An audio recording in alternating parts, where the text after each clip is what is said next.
இப்போ நம்ம பார்க்க போகிற டாபிக் வந்து வைல் லூப் அப்படின்றத பற்றி பார்க்க போகிறோம். ஸோ ஐட்ரேஷன் பேஸ்டாக வந்து நமக்கு ஒர்க் ஆகும். ஐட்ரேஷன்னா ஒரே ப்ராசஸ் வந்து நமக்கு திரும்ப திரும்ப ரிப்பீட்டடாக நடக்கிறது தான் ஐட்ரேஷன் அப்படின்றத சொல்லுவோம்.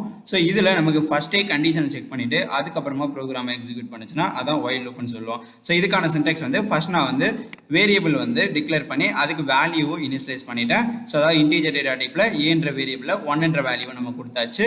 ஸோ அதுக்கப்புறம் வைல் அப்படின்ற வேர்டை டிக்ளேர் பண்ணி ஸோ அதுக்கான கண்டிஷன் நம்ம கொடுத்துருக்கோம். a lesser than 5 அப்படின்றத கொடுத்துருக்கோம். ஸோ ஏவோட வேல்யூ வந்து 5 சின்னதாக இருக்கும் அப்படின்ற எஸ் 1 வந்து 5 சின்ன நம்பர் தான். அப்போ இந்த கண்டிஷன் சாட்டிஸ்ஃபை ஆனதுனால நமக்கு இந்த ஒயிலோட பாடிக்குள்ளே வரும். வந்ததும் நமக்கு இந்த வேல்யூ பிரிண்ட் ஆகிரும் 1ன்றது. அதுக்கப்புறம் நமக்கு இன்க்ரிமெண்ட் ஆகும் 1 + 1 2 அப்படின்றது. ஸோ நமக்கு 2ன்ற வேல்யூ வந்து ஏன்ற வேரியபிள் ஸ்டோர் ஆகி திரும்ப நமக்கு இந்த கண்டிஷனை செக் பண்ணி அது ட்ரூவாக இருந்துச்சுன்னா நமக்கு ஸ்டேட்மெண்ட்டை பிரிண்ட் பண்ணும். ஸோ இந்த மாதிரி தான் நமக்கு ரிப்பீட்டடாக நடக்கும். இப்போ நம்ம ரன் பண்ணால் 1லேருந்து 4 வரை வந்து நமக்கு அவுட்புட் வந்து நமக்கு ஷோ பண்ணி காட்டும்.